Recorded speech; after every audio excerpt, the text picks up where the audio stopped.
And we're live. Hello.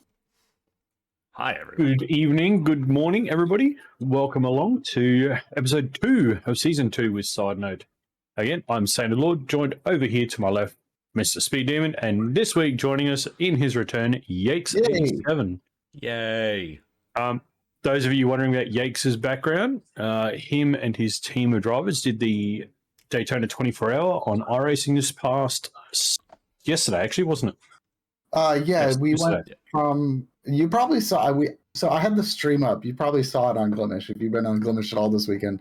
We wound up going for like 36 hours because we tried this race 3 separate times and got wrecked before we decided to do another one, which actually started at 7 a.m. Saturday, U.S. East Coast time, and went until 7 a.m. this morning. 24 hours. We wound up winning the race, but I had almost like 90% of the race live here on Glimesh. So if you had a chance to stop by and check that out this weekend, that's kind of what I've been busy doing. So it's a good time. Cool.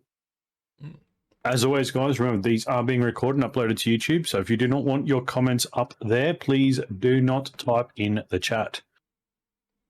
Yes. But all that said and done, what a week it's been on the news front, Speed. It's been an interesting week indeed. If you've been living under if you've been living under a rock, you've probably missed the fact that Microsoft has acquired Activision Blizzard. They sure have. For a whopping $68.7 billion US dollars. They basically overpaid by 45% from what I've read. But it's interesting. There's been a lot of mixed feedback over the acquisition, naturally, as with every acquisition. Sony fans are up in arms, mainly because their exclusive content is now no longer exclusive. And they're just upset about everything, really. I can say from being involved in the Blizzard community, we are openly rejoicing our new Microsoft overlords. I mean, like, what, stock, the Activision Blizzard stock has been on a very steady decline for quite some time now. And now it's fine. And now this is a breath of fresh air for everyone there, especially after the recent CEO debacles that have been happening. I won't go into depth too much about it. Feel free to go and read up on that yourself. It's interesting. Since you made mention of stock, can we just also like poke at Sony, their $20 billion drop when that announcement came through? Well, yeah. So after the acquisition was made, Sony stock dropped 13%. Which equated to roughly about $20 billion. Yeah, like, wow.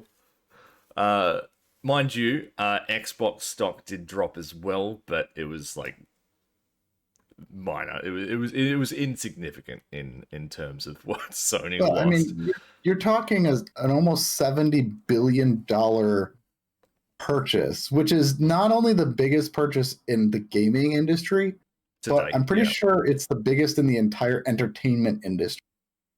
Like, I'm pretty sure this is even bigger than like when Disney bought Fox or Lucasfilm. Like, this is bigger than that. Pretty up there.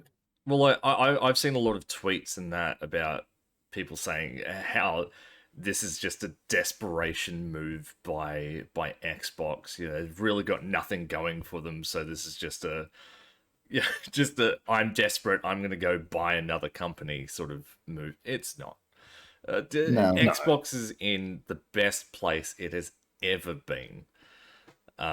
Phil Spencer really sort of kicked it in the right direction when he took also over. Like this was probably the best possible time for them to make an acquisition like this, because if you think about it, Activision and Blizzard have already been fully vetted by the state of California because of the lawsuit stuff that happened earlier this year.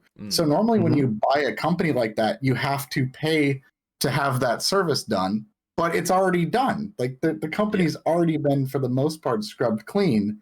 So You just buy it, you save that money, and you're good to go. Well, that's it. And to Microsoft think about it, I mean, basically bought it at the right time. Yeah. And Blizzard have been looking at ways to try and get out of that Activision thing anyway. So Yeah. So I mean, that just apparently, works. Activision CEO Bobby Kotick will continue to serve as CEO until the deal finally closes. After that, everything will report back to Phil Spencer, and onwards and upwards from there on. Can you imagine Bobby Kotick reporting back to Phil Spencer? He ain't going to stay. He's not staying in that company. No, Bobby's gone, man. On his way out. Yeah, Bobby's He's halfway going to out take the his door. millions of dollars and just go somewhere else and just disappear. Yeah. He'll be the next Bezos who'll start making rockets to launch into space. Yeah. But it's all very interesting, though, because I know for a fact that Call of Duty content arrives first on Sony. And I'm sure there are other bits and pieces from other games that do have like exclusivity deals where like the Marvel series and stuff like that does show up, you know, either exclusively on PlayStation or it arrives early on PlayStation. They are planning to honor all currently in place contracts for exclusivity and stuff like that. That's what Sony is hoping. Sony is hoping that Phil Spencer made that statement. He made that statement that any existing contracts are going to take place. However, when that's over, it's once the contracts are finished, then it will be interesting to see it. I predict Call of Duty is still going to be multi-platform though, just because the way they monetize Call of Duty with all the microtransactions and all that other stuff, it makes more sense to have it on more platforms versus doing it like a Game Pass with DLC. Yeah. They want exclusivity on the Call of Duty shit. It doesn't make business sense for them to do it. Yeah. But lots of interesting games. I mean, you got Overwatch, Diablo, Call of Duty, World of Warcraft, StarCraft, Candy Crush, for anyone interested. Yes, Speed, your Candy Crush, we know. Yeah, but the one thing that sort of really struck me was the fact that Overwatch 2 is coming. And now Xbox owns that IP. So it'd be very interesting to see how that plays out. The one I'm more interested in, and Yanks, you'll probably feel this rhythm as much as I do. I'm wondering if they're going to put World of Warcraft on the Game Pass. A lot of people are speculating that it'll probably be like an addition to Game Pass, like you that's what I mean, $5 or something, and then you get access to World of Warcraft. No, I don't think they will. Yeah, 25 million Game Pass subscribers. Yeah, I'm thinking boost World of Warcraft numbers something huge. So like if you have Game Pass Ultimate, it gives you access to EA Play. So I wonder if it's going to be that same thing where if you get Game Pass Ultimate, you then get the WoW subscription and access to some of the Blizzard stuff. Yeah, I don't know. Like, I mean, that subscription may change for World of Warcraft. You never know. I mean, you got to think 25 million Game Pass subscribers, putting WoW into that. Say, hey, come play WoW. Mega. Huge for Microsoft in that aspect. I wouldn't be surprised if we saw a lot more free play weekends, especially involved around like Overwatch and shit like that. Yeah. Hell yeah. Yeah, I would definitely see that. I see it as a good potential. Like I see there's a lot of things that could change for a better situation than what we currently have. I don't think it's going to be a bad acquisition. No, I don't think so at all. But it does raise the question of who's next. Who's next in the firing line for Xbox? And I don't know. I don't know who it's going to be. I don't think they really need to, would they? They don't really need to do anything, but they're going to. I wouldn't be surprised if there'd be like one or two more acquisitions. Let's think for a second though. Like they've now got like Activision Blizzard. Right. All reports Sony's going after EA. So again, I mean, they can have it. You know, weigh it up. They could have it. is there really anything outside of that that would really warrant an acquisition, though? I don't know. I think if they got their hands on Sega, I think that would be a big ticket item Maybe. for Xbox. But even if they didn't get their hands on it as such, even if they got like an exclusivity deal, would still be an advantage kind of thing. Yeah, kind of like, we'll partner with it, but you're still your own separate entity. Like, we don't want to have any control over what you do, but we just want to be your platform of choice. I think it would be... Oh, sort of like with Rockstar and PlayStation. Yeah, kind of like thing. You know what I mean? Okay. I mean, yeah. I mean, we're sort of heading to that point where you're going to have all these publishers that are just not going to sell out at all. I mean, Take-Two. Yeah, I mean, you Take-Two, yeah. They're not going to do it. But apparently fans are jumping on the bandwagon with the current acquisition, demanding a multiverse fighting game, kind of like Super Smash Brothers. That would be interesting. I don't know. It seems to be all the rage right now. It's just like a meta universe sort of fighting game. Master Chief is the new War Chief. Yeah, but, like, it'd be weird. Like, you have like Master Chief fighting against Crash Bandicoot and against Steve from Minecraft, and it's like, I don't know. It'd be interesting. It might be a thing. Who knows? But also, Activision has hinted that they want to get Guitar Hero and Skylanders back into the mix, thanks to the acquisition. I welcome that with open arms. Absolutely. The thing is, like, if they didn't kill Guitar Hero, it wouldn't be a problem. Rock Band's still going. Yeah. The problem being, with Guitar Heroes, you're going to face a lot of DMCA strikes, aren't you? Because, they'd have to get all the licensing, they'd have to platform license it. Like, you've got to sort that issue out with the DMCA. Yeah. So you can actually like play that on shit, because like a lot of people would stream that. Like, I mean, look at Clone Hero. I mean, that's the PC version. Yeah. As you're saying, Rock Band, you've got Beat Saber. Like, there's a lot of those rhythm games that would just make awesome streams, but you can't play them because of DMCA strikes. Yeah. I mean, I'd love to play Rock Band on stream, but yeah. I mean, we spoke about the whole DMCA thing last season. Trying to come up with ways where it could work. It's just overly complicated situation. It's a disjointed mess, that's for sure. Yeah. But I'd love to see Skylanders make a comeback. I'm sure my kids would absolutely love that. Skylanders would be cool. Yeah. Yeah.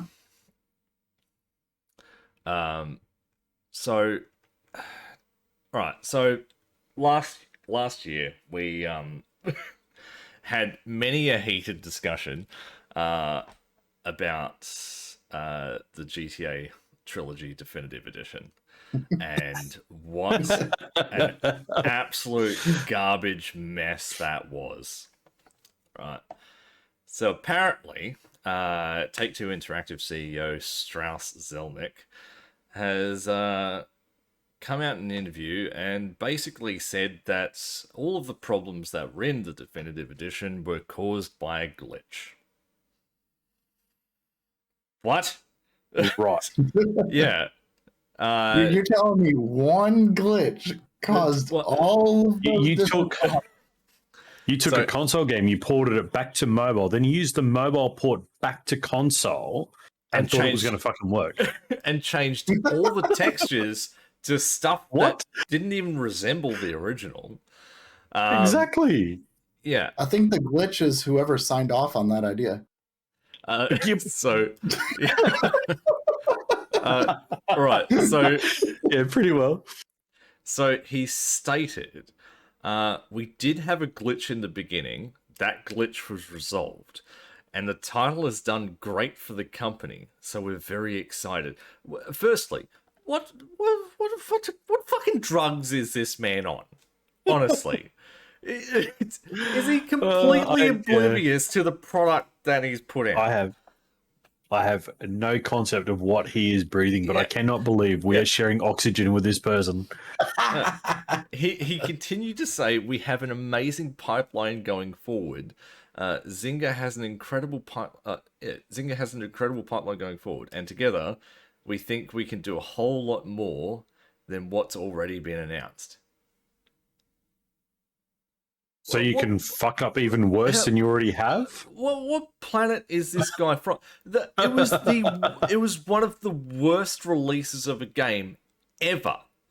It had so many bugs in it, it should not have been released in the first place. There was content that was completely changed to what the original had. It was fucking broken. This man is It might have been bad, but Horizon 5 is also bad. Yeah. But that's a broken pile of mess. But it still hasn't been claimed as the worst released game. Right? At least Horizon wasn't ported to mobile and then back to Xbox. Yeah, right. Right. And PC. Give them a chance. Yeah. Give them a chance. They'll find a way to fuck it up. But I mean, nothing can top Battlefield 2042. Nah. That wow. I did see that they're talking about letting that go free to play now. I did see that. It fucking deserves to be. It's garbage. Yeah. So Take-Two have completely lost the plot and massively believe you can't lose what you never had, mate. But the thing is, like, lose what you never had. But they stated that they'd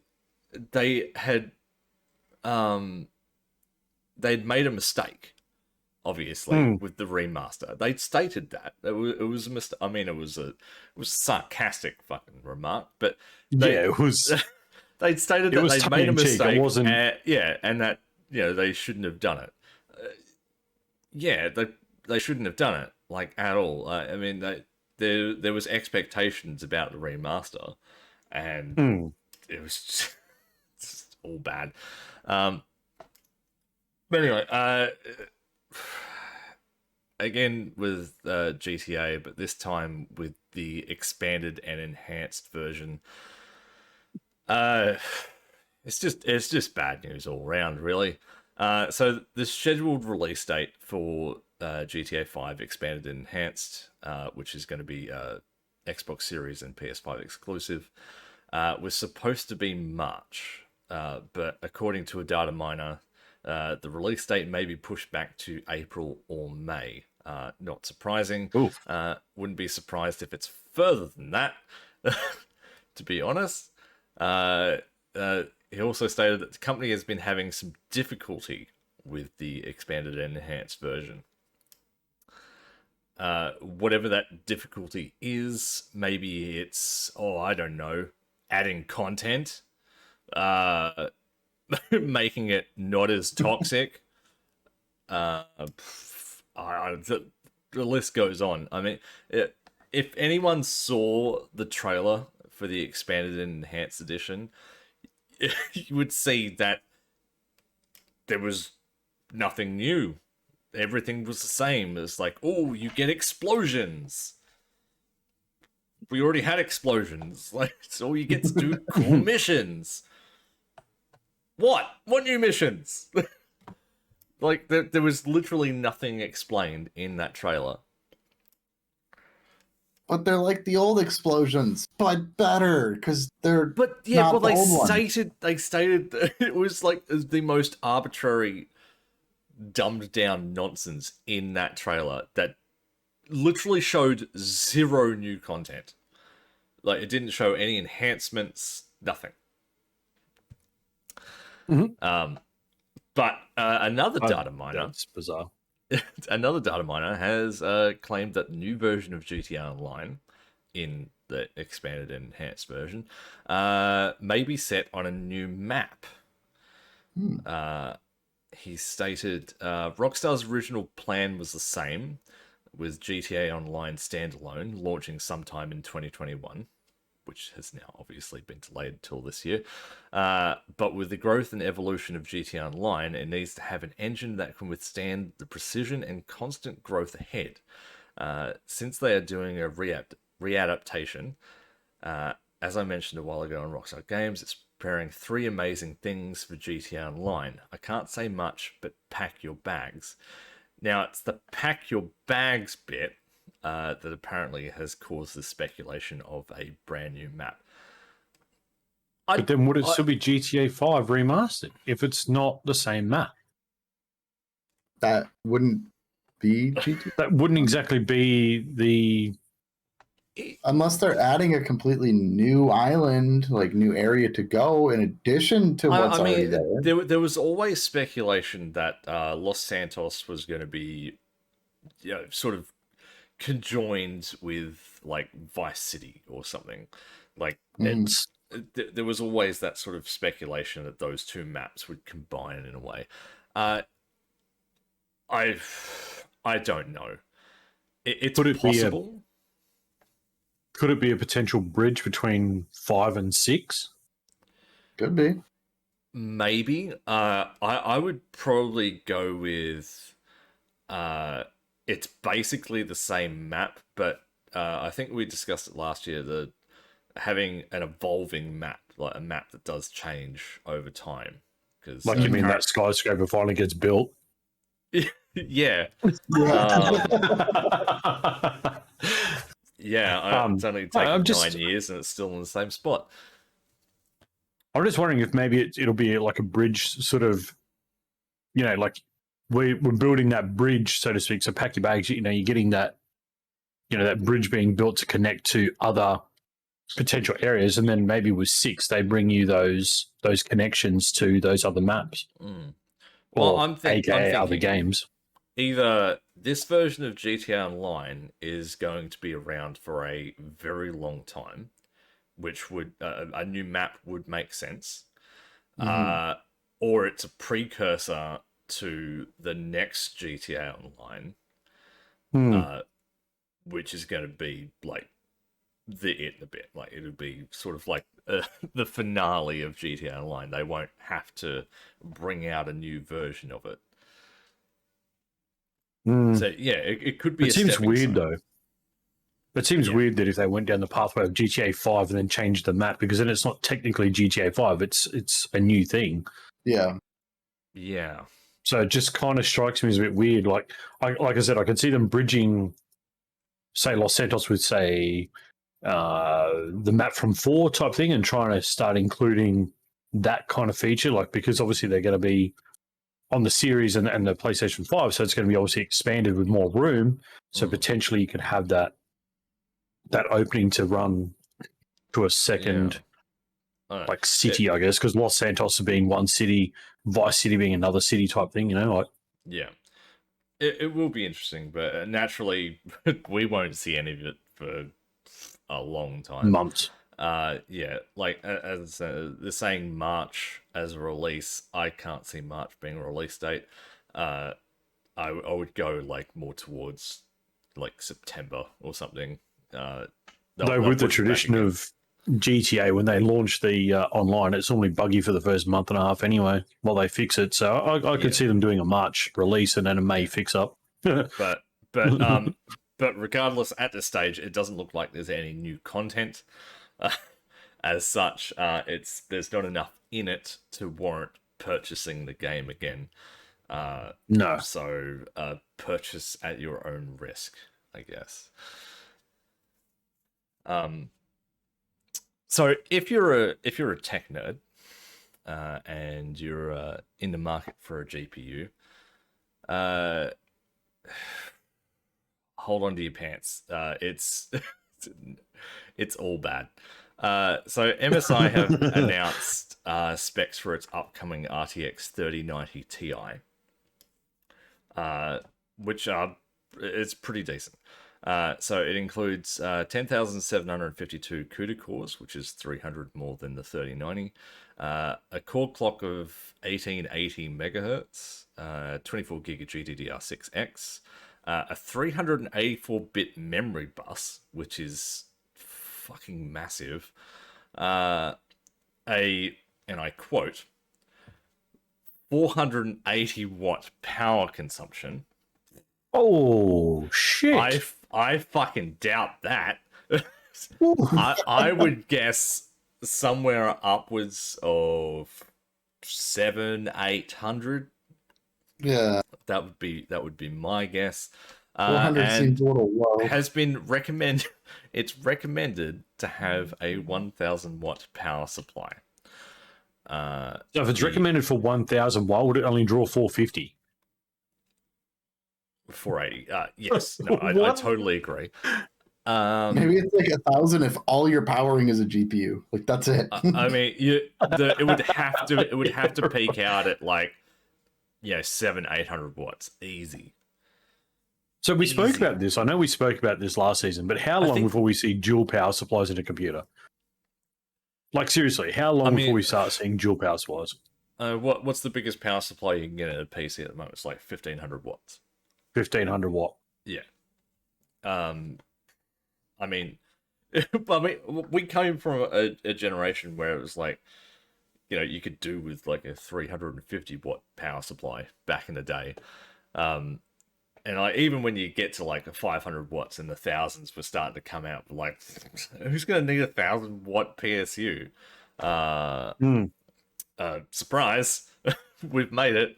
But yeah, apparently the GPU itself has 3 8-pin connectors, which is just... I think probably within crazy. 5 years you might start seeing dual PSU builds.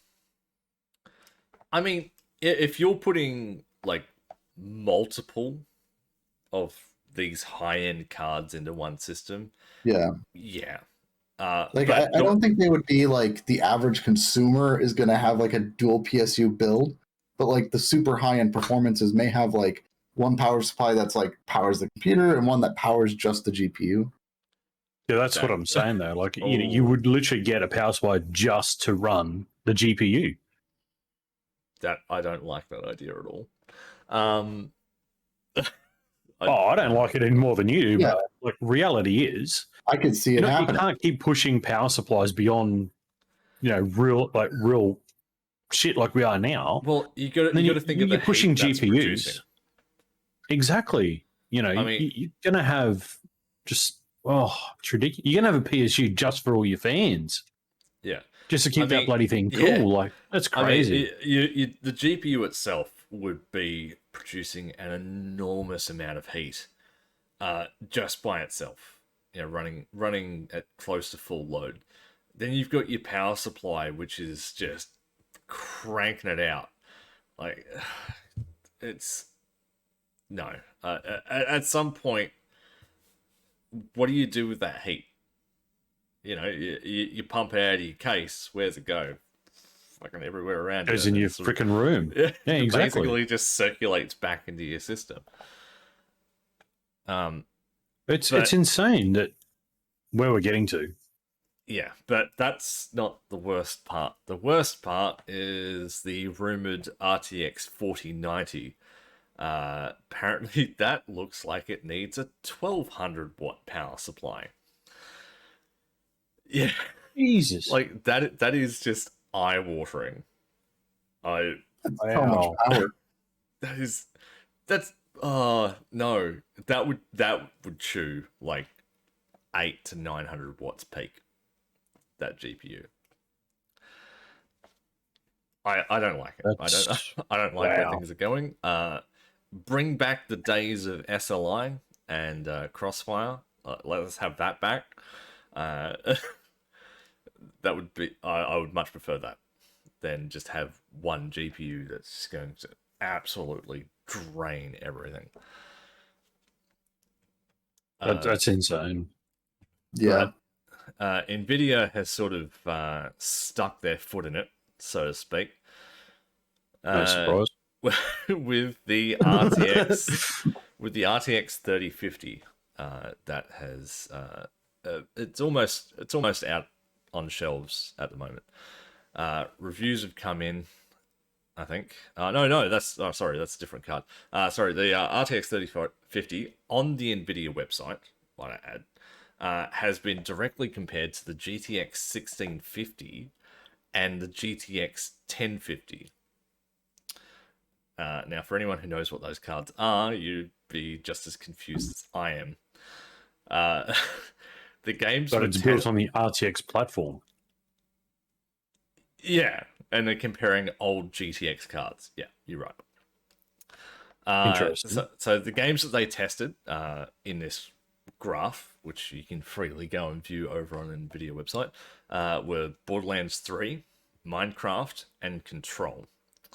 All of which were played at 1080p high quality settings. Naturally, if you know how GPUs work, you would know that the 3050 absolutely demolished the other two cards without any compromise. The 3050 obliterated the 1650 with 100% uplift in FPS and 150% increase over the 1050. But if you look at the graph just really carefully, you'll notice that that was only for Borderlands 3. Minecraft and Control were tested with ray tracing. So naturally, the 1650 and the 1050 didn't have any results. So just it made the 3050 look really great. So they compared an orange with a mandarin. It's a citrus fruit, but it's not the same fucking fruit. Yeah. Interesting. Okay, good job, NVIDIA. Yeah. Basically compared like a supercar with a Prius is what they've done. Yeah, basically. Yeah, that's why. This just like why is NVIDIA doing this? Like, firstly, they try and saturate the market with GPUs that literally no one is going to buy.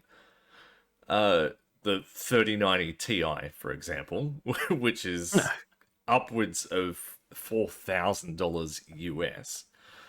Oh, I mean, your Dr. Disrespects and all those guys are going to have them handed to them anyway. So, but there's your general hardly any run-of-the-mill increase person's over not going to buy it. It's ridiculous. Yeah, exactly. But then they're just sort of trying to fill the gaps in between. Stop trying to fill gaps with GPUs. Stop trying to false advertise your GPUs. No one cares.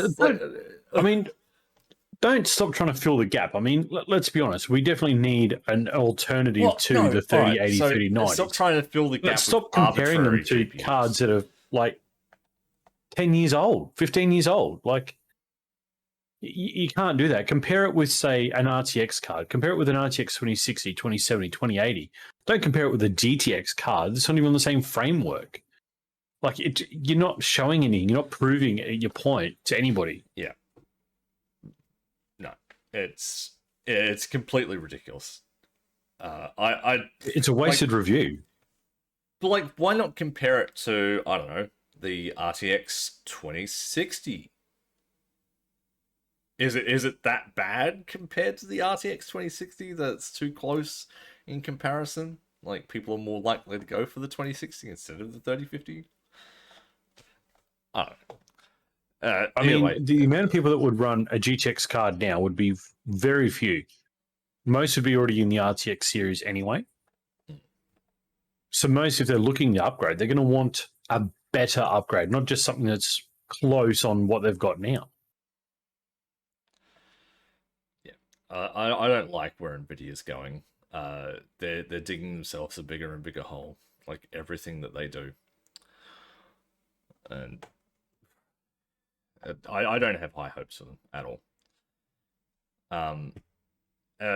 The one team I did have high hopes for was AMD, and last week I praised AMD GPUs. This week I am disgusted in what they've done. For the first, right. This week I've got to swallow my pride, he says. Oh, how the turntables. Right.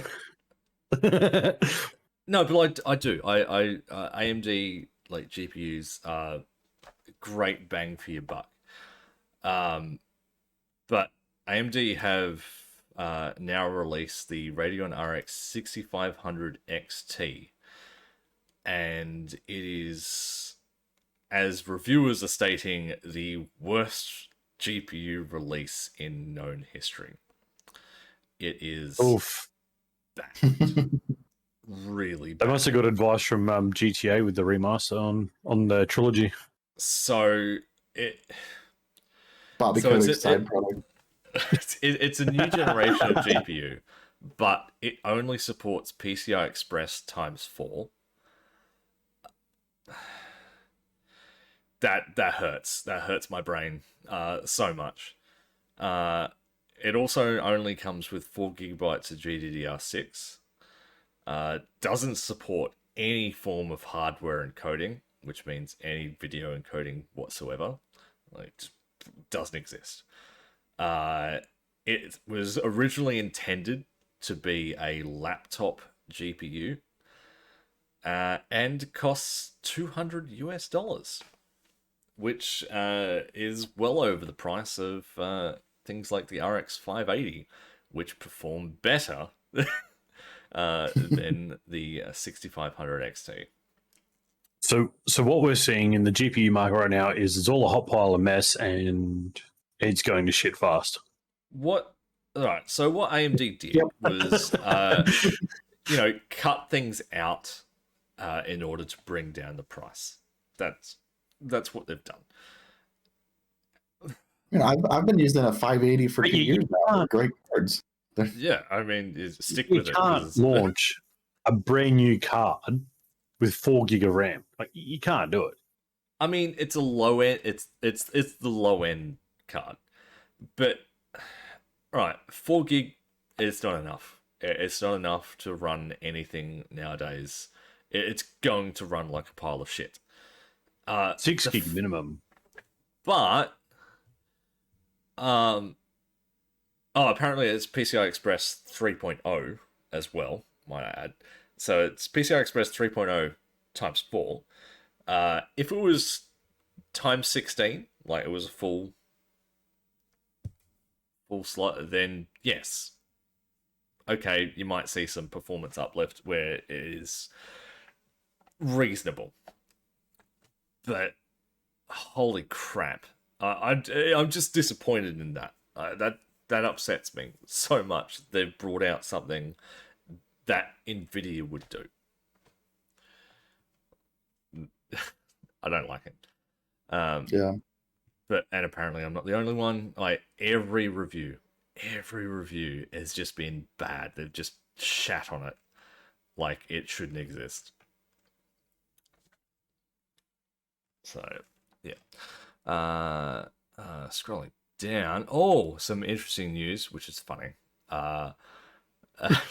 Streamer Evan Gao over on Twitch. Oh, I read about this. Accidentally blocked every single one of his followers, apart from the bot accounts he was trying to remove. What was the number? 6,000? It was, yeah. He accidentally blocked over 6,000 real followers. So after being targeted by a flurry of bot followers, Gao was attempting to use a follower removal tool to purge them, and didn't realize that he hadn't quite read the instructions properly until everything went horribly wrong. He blocked 6,000 real follower accounts, and wasn't aware of it until some of his chat had pointed it out. That's a big fuck up. That's crazy. That's gonna hurt too. Touching on that, we spoke last week about the follower emotes on Twitch. I can put my hand up and say firsthand, I saw that. After the show, I actually went and saw a couple of people on Twitch. Yeah. And yep, exactly as we said it was going to be. The shitty emotes are the follower ones, and the sub ones are all the good ones. It's See, exactly as we predicted it was going to be. But it comes down to streamer choice. It's the streamer's choice on which 5 emotes they get to use. So, obviously, the streamers who are money hungry and just want the subs are going to hand over all the shitty emotes that no one uses. Yeah. See, at least, I probably would have put at least one, like, decent, yeah, emote in there. I mean, it's only for a limited because time you anyway. understand it. Yeah, but you understand that, support comes from all avenues. It comes from lurkers, it comes from followers, it comes from subs, it comes from everywhere. So why give someone who's just followed no opportunity to use your primary emote? Yeah. And just give them all the trash. It's just like you're basically telling them to fuck off. They're not worth your time. It's like, no. It's so wrong on every level. Like, yeah, even on here the other day, like late last week, I heard a comment. Oh, I would have given Glimesh a go, but there's no more. Like, it needs more monetization options. It's like, why? It's just Like, I think I saw that. It was like, like when I first showed up, there was subs and tips, but I've come back, wondering if there's been anything else added. It's like, what exactly are you after? What is it you're chasing? Like, why is monetization a thing so desperate for you when you have options? You have your subs. You make the most, except for Facebook and the current standpoint, but you make the most out of any platform. You have integrated dono button. What else is there? What else do you want? If you've got Streamlabs hooked up, there's monetization. What else is there? Oh, you want premium currency. You want, a premium currency on the platform. Yeah. But that's all well and good, but you're not going to make the most out of that. Like, the platform, no matter whether it be Twitch, Facebook, Mixer, YouTube, all that, they have to take money from that premium currency. Yeah. So you're still not going to make the most of it anyway. So why is that such a thing? Well, that's it. Like, Glimesh has figured out the way of giving it a 60-40 split, which a lot of streamers elsewhere, are basically begging for. They want at least a 60-40 split. Yeah. Glimesh has now offered that as an option. Some of the streamers have heard about it. They've come over and be like, cool, you've got nothing here. I'm going to go back to where I just came from. And whinge that I don't get the payouts. Yeah. Like, make up your damn mind. What do you want? Stop being hypocritical about everything. Like, I get it. Yes, a currency on the platform would be fantastic. It is a way to support the platform as well as support the streamers. I do get it. Like, I understand that. But right now, there's no need for it. Like, there's just not. You've got donos. You've got tips. Like, you've got your subs. Again, the subs help the platform as well. So encourage your people to sub to the channel if that's what if you can make 100 subs here, it's you make 100 subs and the platform benefits from that. I just can't see the sense in there's no monetization. No platform had it when they first started. Yeah. But the bit that I don't get is that people are asking for other forms of monetization, like coffee and all these other third-party sites that take zero fees and shit. You don't lose that much, when it comes to donations and that. You lose bugger all. If you're getting that uptight about losing 3 cents to the dollar, grow up. Thank you. Save me saying it. Grow up. Out of a $10 donation, you lose it's 50 cents or something. Not even that. I can't remember what it is now. Yeah. Been that long since I've actually done anything like that. I wouldn't know. It's like 3%, isn't it? Yeah, 2.9% or 3%, something weird like that. So it's 3/5 of fuck all. Come on. Like, seriously, like, come on now. You're losing less than 50 cents out of a $10 donation. And here's the brainiac move. Hey, if you want to get those options, how about support the damn platform?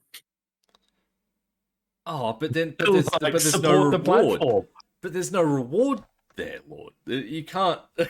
What? Why? Why would I support a platform when I'm not getting anything back from it? There's no benefits for me. I don't know. Like, yeah, we obviously this don't look on understand. my face, not because I'm not like. it's glazed. Like, what? We obviously don't understand that frame of mind. Like, I'm happy to send $5 a month to the platform. Fucking take it. Yeah. Happily. Plus your subs. Do it. Yeah, like I Do they get $2 out of personally that as well? don't. I had no problem with the 50-50 split. I was fine with that. Fuck no. I didn't care. Yeah. I mean, especially since it was a true 50-50. It's not like exactly and then pay the fees. Yeah. Yeah, like, you got a true split. I didn't care how much the platform took. Even when I spoke of on platform donations, God knows how long ago now. I think it was like 6 months ago. Like, even then, I brought up the idea, and it was like, I don't care how much of a fee there is. It would just be a really good idea to have on-platform donations. And, I mean, they've done it, and it's like bugger all fee. Yeah. Okay, that's what they wanted to do. That's fine. They didn't... I'm cool with that. And Glimesh doesn't pay the fees off it either on the donate. It just comes out of what's there. So it's just a link. I mean, that's all it is. Yeah. But it's just, it mind boggles me to think that we're amongst people who only care that the platform doesn't have monetization options outside of subs and donos. Yeah. Like, it just boggles me. I mean, we've talked about this a lot, but I think this comes to this like mentality of I'm going to be a big streamer. Like, I just want to sit here and play games on stream, and that's all I want to do. But they don't realize that it's actually like a ton of work to get to that level in the first place. And you're not going to just like catch lightning in a bottle and just be like, boom, now you're top streamer. Like, you gotta go into streaming like wanting to just enjoy streaming, enjoy that community outreach first, and you're going to be a lot happier as a streamer when you do that. I mean, that's the problem. That's the meta. They see these bigger streamers, and they see the success that they have, and they think, oh well, if I just stream and play a game, people are just going to flock on in and watch me. Flood me with money as well. Hand me money and shit like. No, that's not how it works at all. But I mean, even to the point, like, you're saying these comments to your community. Like, you're saying it while they're physically there. Like, you're not saying, hey guys, look, it's a building platform, it's growing, it's on its base level, let's support it as best we can, and then go and have a gripe to, your one or two individuals away from the fucking stream. No, you've got 16, 17, 18, 19 people in your channel, and you're saying this openly to the community? Like, how is that going to make your stream any better? Why is anyone going to want to sub to your channel? Because you're basically telling them that the platform's not got any options.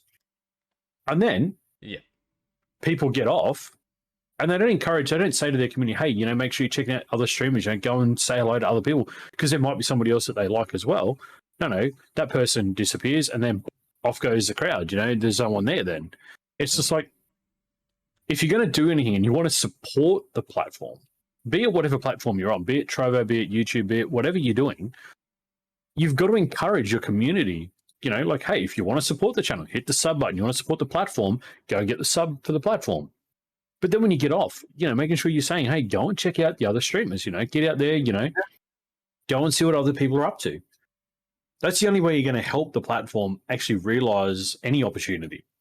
Because then people are going to see it and go, oh, I can sub to, 6 people, and then, the platform gets X amount, and the streamers get X amount. So I'm supporting both avenues here. Mm. It just mind boggles me. Yeah, a lot of people are very Selfish. confused and selfish. Yes, absolutely. I mean, like, I have times where I have a lot of times actually where I don't like sort of redirect people off to everywhere else, but that's just that's a personal thing that's up here. It's just something that I forget to do. It's not that I don't want to do it. It's just I forget to do it. It's like I go out myself. I drop into other streams and shit and hang out, and like, even if I don't say anything, I'm there. You know, just watching. Yeah. Yeah. Every bit helps. But on the topic of subs, Lord, I know I know you have a little bit of a whinge to have again about subs, but on a different platform. Well, I mean, this just goes back to the platform support, I guess. I'm really, really tired, and I've got to be blatantly honest. I am so tired of hearing the word subscription. Oh, I've got 400 subs on YouTube. No, you don't. You got 400 followers on YouTube. Let's break this down and understand the difference between a sub and a follower. YouTube exploits that button. They exploit that word so bad, and it just irritates the shit out of me to actually hear people are like, oh, but I've got 400 subs. Like, you don't. You know, like a sub is a subscription you pay for. You're not paying to sub to someone's channel on YouTube. You're not there. And I do get it. You know, you do get monetization through the amount of subs, follows that you get. But well, I think part of that is kind of a hangover from, you know, when YouTube was first around. Like, it was like a video subscription service. So like you would subscribe to a channel, and then you would get like an email list of like, oh, these are the videos that were uploaded by your channels that you subscribed to this week. And then you would watch those. So it was kind of like it was more like a subscription service where it's like, I want to know what this person's uploading. But then they never updated that. And other platforms just taken subscription and made this other meaning, while YouTube is still using their own way of saying it. Like, YouTube now has subscriptions, but they're called memberships. Yeah. So it's like, it's just that weird like terminology. But yeah, a lot of people like kind of just confuse the two. Yeah, but that's just kind of where subscription on YouTube. Because unfortunately, with YouTube, it's too far gone now to change that. Well, yeah.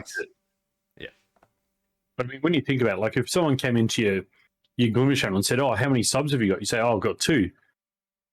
Oh, that's shit. No. I've got 150 followers. I've only got 2 subscribers. Yeah. So they're manipulating that word, and it just it bugs me. Honestly, it does. It just tweaks me up something fierce.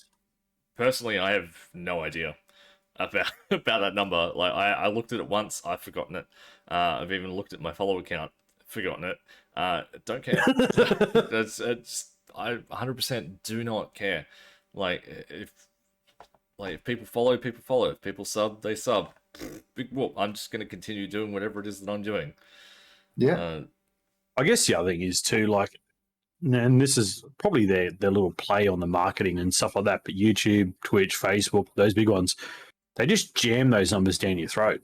Like, it's just, you don't get a chance with what it's like, hey, I just finished stream. Oh, I got an email. What's my email? Hey, congratulations, you made 10 new. It's like, I fucking don't want that. Like, I don't need that. Like, go away. Just let me do my thing, you know? They just jam it in your face. And I think, you know, places that do things a little different are the ones they're actually going to achieve, because people are going to be like, oh, I didn't get an email. Why didn't I get an email? Yeah. Oh, hang on, that's right. It doesn't matter there, you know. It's not about the metric. It's not about me, you know, doing that sort of that system, that metric system. I think, well, you know, there's a few places that do it, but it's so ingrained into the streaming society now that it's all about numbers. It's all about growth. It's all gaining as much traction as you possibly can, as quickly as you can. it's not like that's not how things work. I mean, it works, but it's not sustainable. No, No, because because all you're doing is just elevating the bar every fucking time. well, that's, you Yeah. have to keep elevating the bar. You have to keep going above and beyond what you've previously done, and that's where burnout happens. You know, Mhm. you push yourself too far, burn yourself out. You've got to take a break for a month or so, and then come back and basically do it all again. Start But re-elevating that bar from the bottom up again. yeah, and just you can't do that. Just And the take problem is this- with these big platforms, the second you take a week off, or they all go elsewhere anyway. well, that's Yeah. it. And then Yeah, you come back to half the numbers that you had. You know, you come back to Yeah. half the shit. Then you got to build again. It takes you another 2 months to get back to Right. where you left because you took I a week get off. It's It's like, ridiculous. last week I wasn't here on the show because I was kind of under the weather. And because of that, I really hadn't streamed for like a couple of days. And even before then, like I had the holidays and then, my sickness. That was like a span of like 2 to 3 weeks where I had maybe like 3 streams. And I started streaming again this weekend. We're back to normal, had the big Daytona race, did some other stuff, and everything's the same. Like I've still got the same people popping in saying hi and stuff like that. On like you other never left. that, Yeah. like you take an unexpected break like that and things just kind of disappear. That's what makes Glimesh awesome is we have that community on the platform that will support you if you take a break, if not able to stream, and then you come back and you've got everybody there that's happy to see you. And Glimesh is just awesome. It's but it's the content mindset of the viewers. If you're producing content every day, they expect content every day. Yeah. And you miss a couple of days, they're like, "Fuck has happened?" I'm subscribing to you. I'm not going to subscribe to you anymore because you missed a couple of days, and I'm bored. I'm going to go somewhere else. Yeah. Like, Yeah, they go come somewhere. on. It's like Lady Don't was be ridiculous. Lady had a sub to somebody on Twitch for the Animal Crossing stuff. And like for 3 months, nothing, in the Discord, what's going on, they weren't there. So she just kept asking. After 6 months of no streams and nothing in the Discord, it was a case of, look, you got to cut your ties. But I mean, you still got to have that dedication to that person to stick out. Like you don't know what's going on in their life. You don't know if they've been involved in a medical trauma or a car accident or, shit's gone on in their world that's just brought everything crumbling down. You just don't know. But too much do we see like, oh, he didn't stream for 2 days. Well, screw him. I'm going elsewhere. And then, you can't get them back. Like that person, even if you're then back for the next 12 months, they don't care because you took 2 days off. And it's just a mentality, I think, has been bred by the big platform. I mean, like I follow someone on YouTube who has some health issues, but there was a time where they didn't upload a video for like 3-4 months. They just had a break. They just like, right, I'm stepping away, having a break. They 3-4 months. They uploaded video, and everyone went fucking nuts. It's like, it's good to have you back and shit like that. It's like, but he has the most erratic upload schedule you've ever seen. Like he might have 3 videos 1 week, and then like a few weeks would go by, and then there'd be another video, and it's just all over the place. But he's entertaining, and he's worth sort of sticking around for. But that's the sort of person like they've got a health issue, so you kind of expect them to take the time off and step away and take a couple of weeks just to sort of get themselves together again. Like, so again, that's the content creator being YouTube, knowing that hey shit, I'm pushing my limits here. I need to just step back a little bit. So it's cool. I like it. I just think it's and for anyone it is who what it is. Who does take a step back and people like do unfollow them or unsubscribe, just let it go, let it happen. Don't take it personally. Clearly they didn't care. They were only in it for their own needs, basically. But moving on from that and into probably the craziest Twitch news that we've had since Dr. Disrespect. basically. Ninja, aka Tyler Blevins, is threatening fellow streamer Pokemon with defamation of character charges. Now, Dr. Disrespect has done the same thing, except to Twitch. So it's a little bit different, but pretty much the same stuff. Now, I am going to read through all of this as it was stated on the website I grabbed this from, so it is a bit of a read. Do stick with me. It all started on January 12 when YouTuber Jadion flooded Pokemon's Twitch channel in a quote-unquote hate raid. Jadion told his followers to spam L+ ratio, whatever that is, which means loss, and it had a greater negative than positive response. The hate raid prompted Pokemon to end her 12-hour Valorant stream, and Twitch initially banned Gion for 14 days before escalating that to a permaban. Pokemon took to Twitch on January 17 to discuss the incident and shared several self-edited clips of Ninja's stream where he gave his 2 cents on the situation.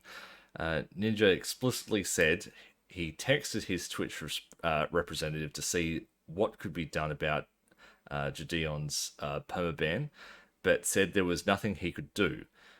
Ninja later denied texting his Twitch contact in a private message to Pokemon and deleted the video, which was available to watch after the live stream ended.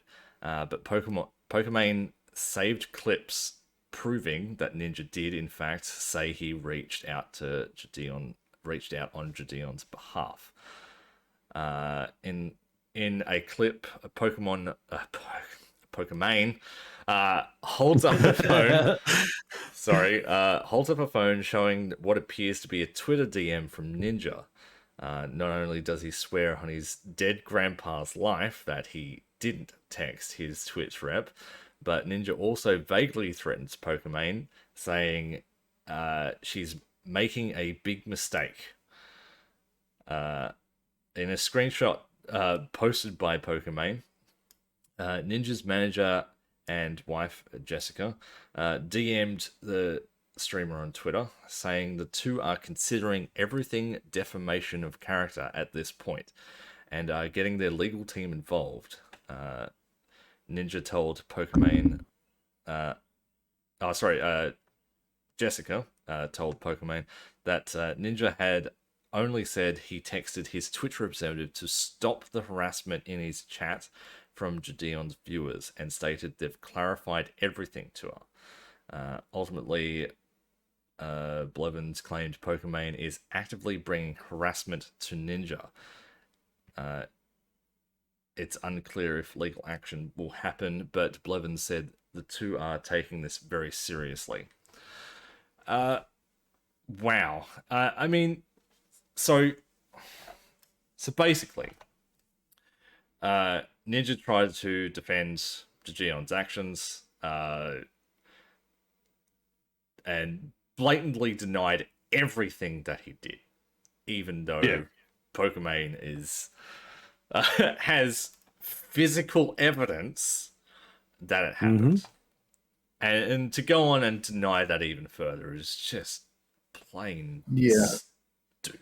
I mean, if someone's gone and hate raided somebody and they get permabanned on Twitch, I mean, why would you even remotely say, oh, I'll contact my contacts and see if I can get that lifted? Like, dude, you've got to know the freaking rules. Like, surely you know the freaking rules. You can't do that shit, you know? Like, you can't. Like, that's just not on. Like, surely he knows that. Yeah. Now, if it was the other way around and it was on him and Pokemon went and said, oh, I'll contact my Twitter. I guarantee you he would have blown his ass up. And don't you fucking dare, you know, they deserve to be banned. And, you know, like, he would have made a big dance over it. So the fact that he's thrown the disco and now wants to shut it down, like, I mean, what do you expect? Yeah.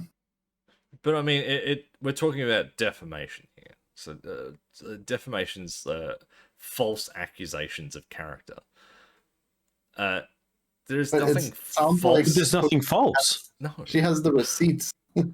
She's got everything to say. It's she there. has she has clips of it all happening. So Of him saying it. Whether he did yeah. or he didn't make contact, the fact that he said it is supporting the hate raid that they've been trying to eliminate over there for friggin' months. Yeah. I mean, that's just poor on his part anyway. Yeah.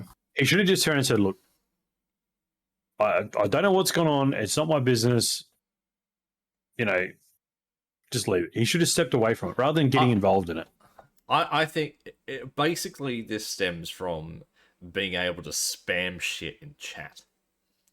Like, sure, some people enjoy that happening in their streams, but ultimately it leads to this. You know, it was something relatively innocent, which obviously got taken negatively, but it was spammed in the chat. Hence, now it's a hate raid, and it's just gone all tits up from there. But you can't post the same message twice within a period of time over there. Yeah, but if you've got... So how have they gotten around it? If you've got a ton of people doing it, though, you can get around that. But then, okay, so let's think about that fact. So he's come from YouTube with his community, gone into Twitch to do that. I mean, that's intentional. Obviously, that to me, that deserves, I mean, permaban. Well, it was a 14-day I don't know. ban. You be the judge of that. Escalated But to a permaban. So, yeah, so 14 days was the initial one. Yeah, so obviously Twitch had looked at it and went, 14 days isn't enough. Like, this is actually pretty serious. Permaban. So, I mean, is it justified for a permaban? I mean, be your own judge on that. But I mean, I guess it depends on the context. I mean, this is only like a sort of rough transcript of what happened. Like, you don't know how exactly it happened on the day. Yeah. So, yeah. It's just more high school Twitch drama. It is. It's just that tall poppy syndrome, isn't it? I mean, it's just, all the big guys all fighting with each other to try and reign superior. And then someone like Ninja just sticking his nose in where it doesn't need to be. Yeah. I mean, simple. Yeah. But I think they need to do something about spamming shit in chat. Like, even if it's from different people. If like, the same message shows up 5 times, even if it's from different people, cut it. Like, obviously, it's too much. The problem being is you start dragging that through other platforms, and that means, like, you couldn't get rated here, or you couldn't get...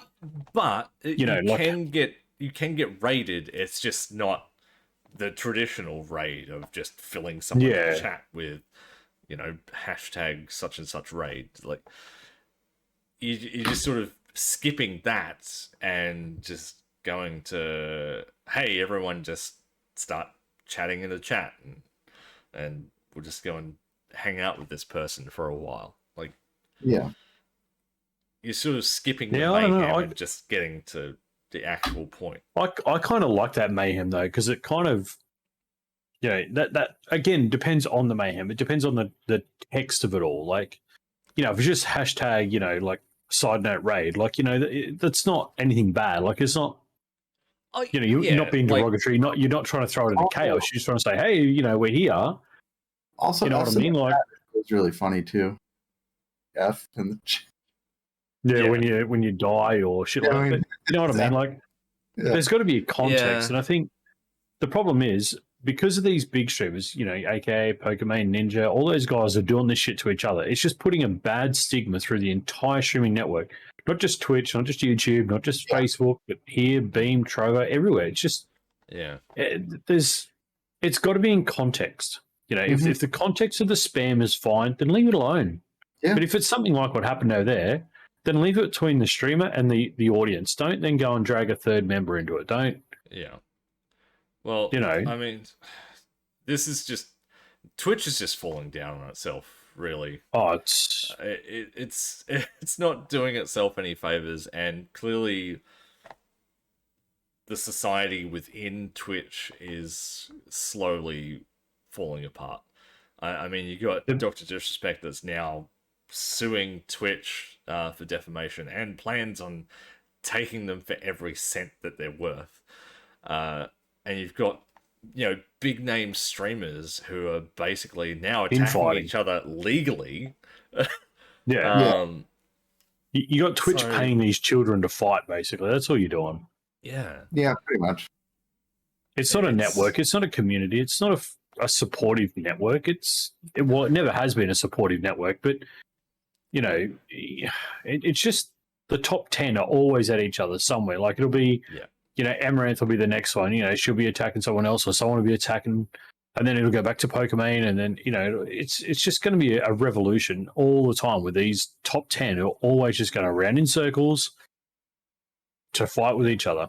I mean, it's stupid. It's dumb. I personally can't see Twitch lasting the test of time. I give Something's got to give. Years. Yeah, I give Something it a couple has of to years give over before the supports break and the whole platform just comes crumbling down. Crash. Yeah. Whether Something that's going to has be to at the break hands of over Dr. there. Disrespect or whether it's going to be Twitch's own doing. Most likely Twitch's own doing, I think. I think you're going to be looking at a combination of three things. You're going to be looking at the combination of the Dr. Disrespect thing, which is probably going to play out this year. So we'll probably see a lot more on that in the coming months. You're going to look towards your top 10 streamers who just can't fucking leave each other alone, who just got to play superior over there. Mm-hmm. And then obviously Twitch doing something dumb, like with features, or there's going to be a massive leak or something like that, and it's just going to blow up. And I think they're your top three things that you're going to see are going to change the way Twitch is received and looked at by its own community. Yeah. We've already started to see it. Like we saw it here on the show. We saw it last year. We saw a lot of that shaping certain things kind of push people away. And, they had the day off Twitch thing. And I think that's where people started to see that, maybe Twitch just isn't the only one that you can use, that there are other options out there that, you can actually go for and still have your community come with you. So I think the, I guess you could say, the volcano is already starting to bubble. For a long time it sat dormant. Now it's starting to gain momentum. Now it's starting to sort of pick up traction, and people are starting to pay attention and go, yeah, but maybe I'll bide my time for the next, end of year, and then I'll bounce. Or, maybe I need to just try and get to my next payout and I'm out, or, things like that. I've seen a couple that have said that, they waited to that payout and they left. Yeah. Maybe we're seeing a little bit more of it. That leads into the other problem of people not being willing to start over. They can't accept the fact that they're going to have to start over. I read somewhere yesterday, it must have been on Facebook, is starting again isn't starting again when you're starting with experience. No. Absolutely so, not. Okay, let's, for argument's sake, you've got 500 followers on Twitch and you want to come to Glimesh. If you promote through your socials, you promote through your Discord, your Guilded, whatever, and you tell people, hey, look, I'm making a move. Twitch just isn't feeling right. It's doing this, it's doing that, right? You're going to bring a percentage. Like there's no question about it. You're not going to come to Glimesh with zero. You're not going to start with zeros. It's not going to happen because you've already got that experience. Yeah. You will bring 10%, so you bring 50 people. Again, those 50 people are already loyal viewers, followers to your community, to your channel. So you're not starting with nothing. Then you're going to build within the platform. You're going to encourage, you're going to meet people who are like-minded, similar content, or, do things a similar way to what you do them and have that same interaction. So now you're going to start building them more. Those other 450 that you've left behind are going to start asking questions like, oh, I really miss that content. Maybe I should go and check it out. You make another 10% off that, another 45, so now you're at 100. Have you really lost anything? So those other ones that just don't want to come over, well, they weren't loyal anyway. It's more the mindset of literally starting from scratch. Well, you're not really starting from scratch. It's more of a soft reboot. It's like Yeah. most of what Like- you've got is still there. You've got the foundation and everything there. It's just you're moving it elsewhere. Well, I mean, think about most of them. Like, okay, so some of them have got, their sponsors, they're things like that. So, there might be Rogue Energy or G Fuel, things like that. That's not going to change. Like, that's not going to change in any aspect because you're still going to promote it through your Discord, through your socials, and on your stream. The only thing that changes is where your stream is viewed. So you're really losing anything. You're not losing anything. You don't jeopardize a partnership, or anything like that. You're just saying, "Hey, look, I'm moving platforms." Yeah. Like you're not losing. I do understand the whole starting again, and like Speed, you and I went through that with Mixer and stuff like that, but we didn't start several again. times over. Yes, but we didn't start again. We still had the experience that we could rely on to get us to a point where we are. Yeah. Now, well, it's like in the same phase. Well, that's it. Like we moved with new knowledge. Like obviously, the more you are around, streaming and stuff, the more you learn. So when you do happen to move to a new platform, you've got all that knowledge of how things work, or you've sort of put a nail in those things that didn't work. You sort of push that aside and be like, right, so that was the conception that I had. It didn't work. I know that this works. You sort of move with that, and everything just sort of flows better. Like you just find yourself in a better rhythm. Yeah, I mean, I've restarted 4 times now, and each time has been easier than the last. Yeah, 4 times. Yeah. Each time has and been actually, easier than the last. So, in theory, just touching on you, because you were Twitch, then you went to Mixer. So I started on Mixer, so that was a fresh start. Then Mixer shut, so I went to Trovo. That was a fresh start. Then, because of the Trovo debacle, I went to Twitch. That was a fresh start again. And then I came to Glimesh, which is fresh start number 4. But yet, I'm still making the same progress that I made every step of the way, because I've got the experience now. I know what I'm actually achieving. I know how to achieve it at the same rate. Yeah. So technically, I haven't lost anything, and I've still got a presence on those other platforms that we've been to for that exact purpose. Well, you pick up the knowledge of how to deal with certain situations, how to deal with people, how to better present yourself in your stream, your content, how to interact with people. You learn all of that stuff, and I guess swapping from different platforms kind of helped that, because each community is different. So you pick up on what to do, what not to do, and just find that sort of you feel the vibe. Yeah, that happy middle ground. Yeah, you feel that vibe of, okay, like Twitch is very aggressive. I've got to be brutal. I've got to be out up front. Glimesh, a lot more laid back. I can be chill. I can just have a little bit of fun. So you kind of pick up on those vibes, and you start to adapt the flow of what your energy is to that platform. Yeah. Like Trovo, it's all like a disco over there. I mean, there's so many gimmicks over there. There's so many different things that you're constantly throwing your hands in the air and partying. That that's how you that's how you do it over there. You kind of pick up on those things, and it's like you guys all have the same thing. Like you'll understand that the vibe is what carries you through, and that's what you build on, because you've learnt to adjust to it. You've learnt to read it. Like I remember, like when I went back to Twitch, I was the outcast. I because I had that sort of Mixer mentality of good community, don't really worry about numbers and shit like that. So I was the odd child amongst the group, because everyone else is like got to focus on analytics and your subscribers and followers, and it's like all these numbers. It's like I don't care. I think sometimes you can have too much. I think sometimes you have too much analytics as well. Oh yeah, like you just need a basic overview of, hey, this month you've achieved this. Okay, sweet. On to next month. Yeah. This month you're down by 1%. Oh, that's all right. This month you're up by 6%. You just need a basic analytics. You don't need the breakdown of every stream. You had 2.69% viewers in, it's there's too much. You've lost exactly this many followers. You are down exactly this percentage. Compared to last month or last year. It was like just to generalize, things are going good. Hey, you're staying steady. Hey, you've built up this month. Awesome. You've gained 5%. Like, awesome. That's all you need. You don't need but I think daily breakdowns per stream and shit. It's crazy. I think if I remember, we spoke about this very early on in last season, about having customizable analytics for Glimesh, and just having like sort of personalized goals, if you don't want to have the numbers in your analytics, you just have like a basic, like, great stream today. Yeah.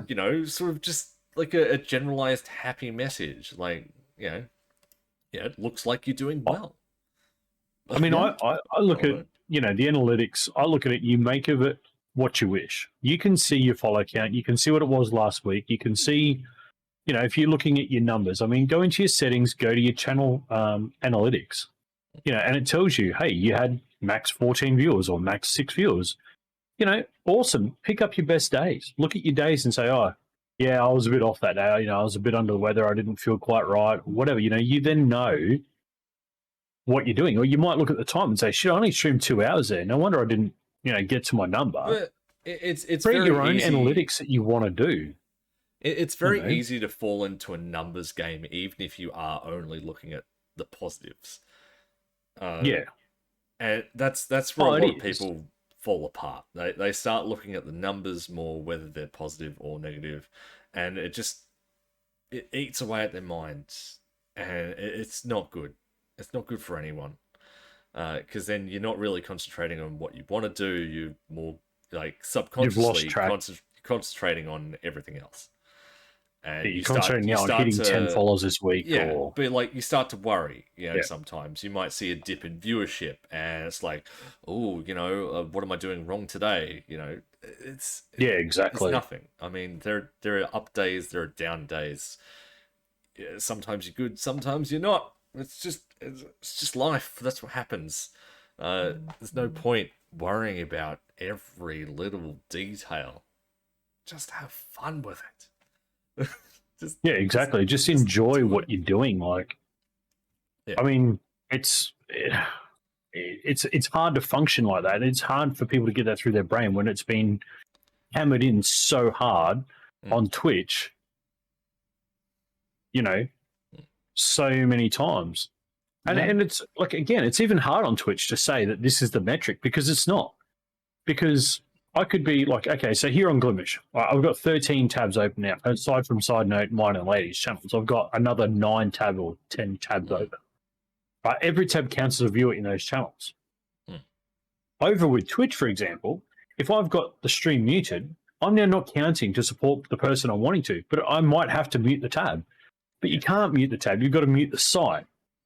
And then if you're not talking for, 5 minutes, it takes you out again. Like, they just try and screw you so hard without you even knowing it. And then they won't believe it. Like, basically. If you tell somebody on Twitch, hey, look, I'm trying to support your stream, but I have to mute you, they're going to get the shits because now you're not going to be counted. So you're just a waste of time. But they won't be told that, they're being screwed. Like, they're so hell-bent and so focused on, oh, Twitch is this, Twitch is great for me, it's working for me. It's not. They're dictating to you. You're losing on that because they don't support lurkers. They don't support these certain respects. Like, people might not be able to chat for 10 minutes. I might have to go to the shop. So I come back and I'm now not a viewer in the channel. I've basically got to start talking again and then it resets. It's ridiculous. Yeah. If you've got 4 people on your channel, that should be 4 people, no matter what. Done. 4 people. Simple. They've got your tab open. That's a person. Like, welcome to Glimesh. Hey, you've got 9 tabs open and all of them are on your fucking channel. Great. You've got 9 viewers. Who cares? It's, you know what I mean? Like, it's, it's so frustrating. We need to, as a streaming society, we need to try and move away from the numbers game. Like, like if you've made it big and, you got hundreds of subs rolling in, and you got to worry about, income and that. Okay, at that point, it's then a business. Then you have to worry about it. But generally speaking, we need to move away from all of that. Yeah. And that's exactly right. What Parko's just put in there as well, by the way. Yes. But yeah, exactly that. It's there's a problem where I guess in some point, and I'm going to touch on this, but Ninja was probably never this greedy. He would have started out as a nobody. He would have built the channel. He would have got 1 sub, 2 subs, 5 subs. It's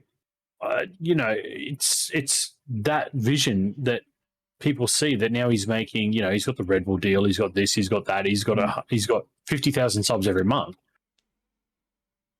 He doesn't need the numbers game anymore, but he pushes that numbers game. He pushes and says, "Oh, look, I'm making $3 million off my Red Bull contract." And everyone's like, "Oh shit, how do I get that?" So it's because of these big guys that they just shatter that thing, and then like someone like AKA Yakes was over there for 3 years. Mm-hmm. 1 sub maybe the entire time. It's getting dejected because I'm not getting that evolution. I'm not going to be that person. You don't need to be. Yeah. Well, I made the 100% they are. It wasn't necessarily because of the numbers. It was just how lonely it felt. Like there was no sense of growth over there. Like I didn't have people popping in being like, "Hey, how you doing today?" or anything like that. It was just like, "Oh, I'm just sitting here. I'm playing a game." And yeah, it was like they go to your channel and be like, "Oh, you're playing that," and then they leave. Yeah, pretty much.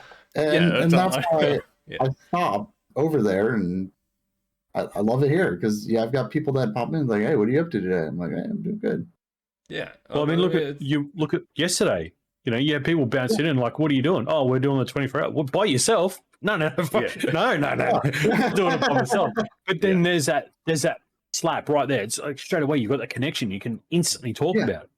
Oh, for sure. You just it's just not there. It's crazy. I mean, we had the race going, and I noticed there were several people that popped in at the beginning of the race, then went and did some other things, and then came back a little later and was like, "Hey, how are you doing? What are you up to? Like, where are you guys running on track?" They wanted to come back. Yeah, they wanted to come back for updates. They wanted to know, like, "Oh, where are you guys at?" Now we're third by spot. No means do I expect anyone to sit there for an entire 24 hours and watch the race.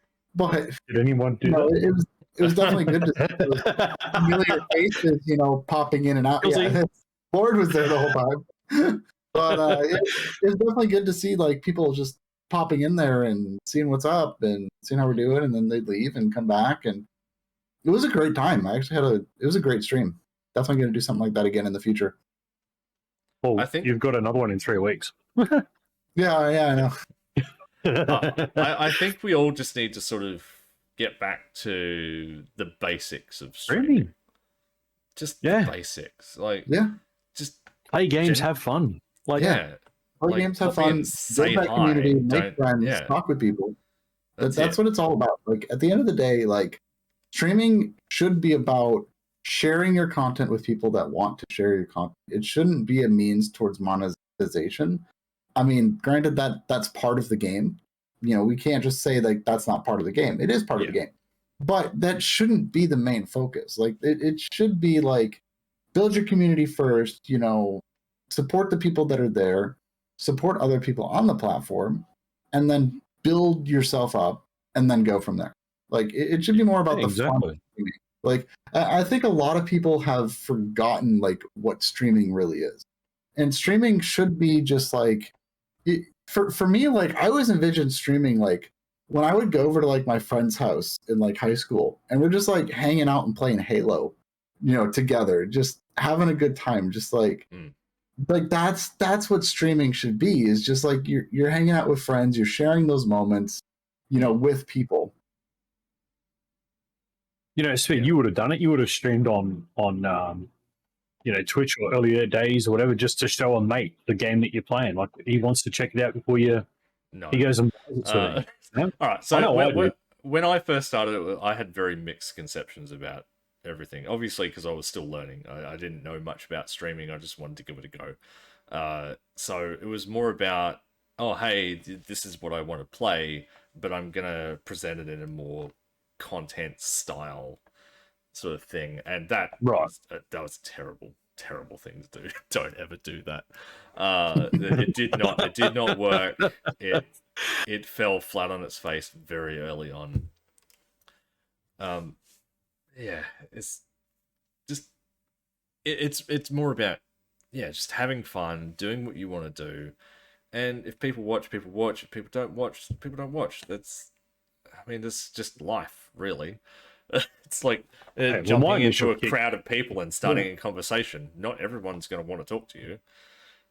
My initial thing was a mate wanted, like my thing was like my mates wanted to see what the game was all about. Like, hey, what is the game all about? And it was like, oh, well, here, just go to this and you can see it.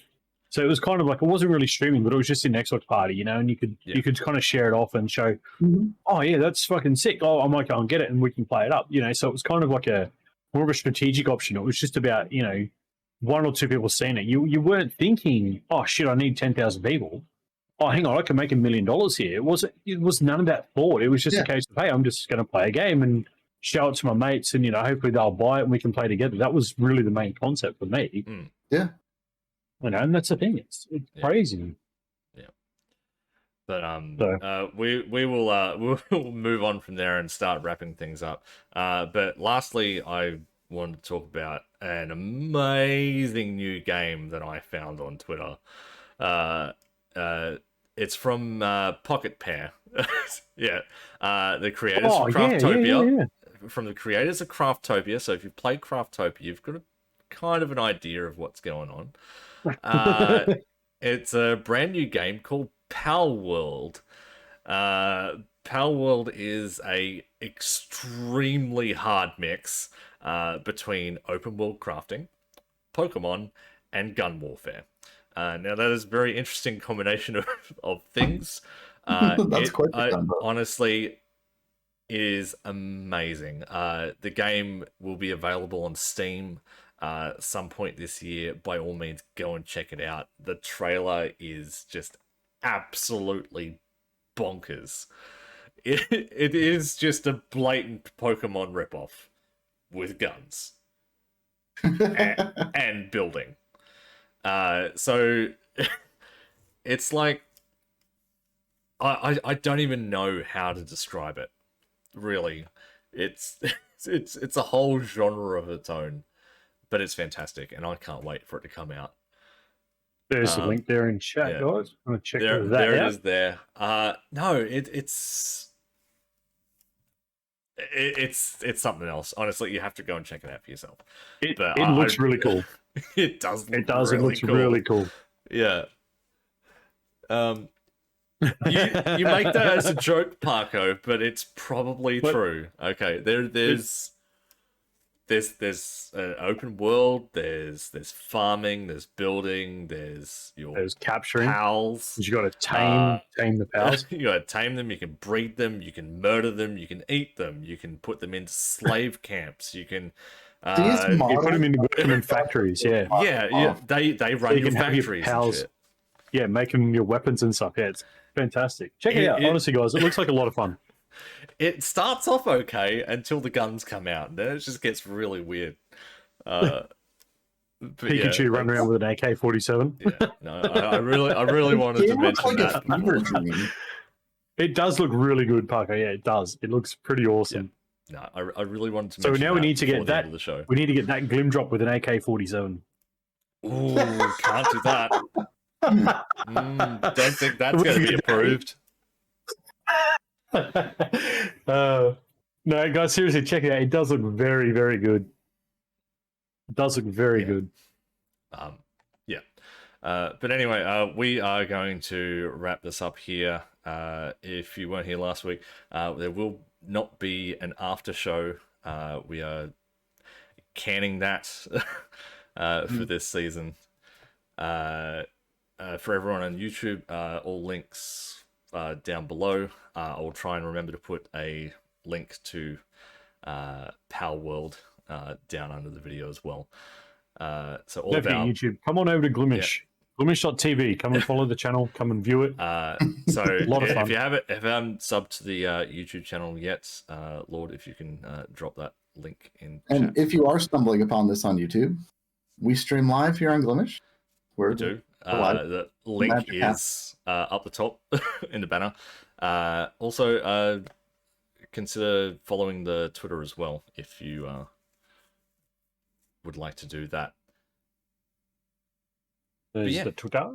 That's going to do it for us this week. Thank you, everyone. Yeah, link in the description. Smash that like button and don't forget to subscribe, and we'll see you in the next one. Pretty much. Excited. I mean, it's all there for in case you want to catch up on things that you've missed or whatever. But yeah, no, that's going to do it for us. Don't forget to ring the bell as well so you get upload Again. notifications. Yes. Join the Discord. Come be a special guest on the show. Come join us live on the show. We would like to have special guests on this season. Clone, eyes on you, mate. We're coming for you. Looking at you, buddy. Looking at you. Yeah. But yeah, that's going to do it for us today. Thank you for everyone being all right, here. guys. Pleasure. See you next week. Catch you then. Bye. Bye.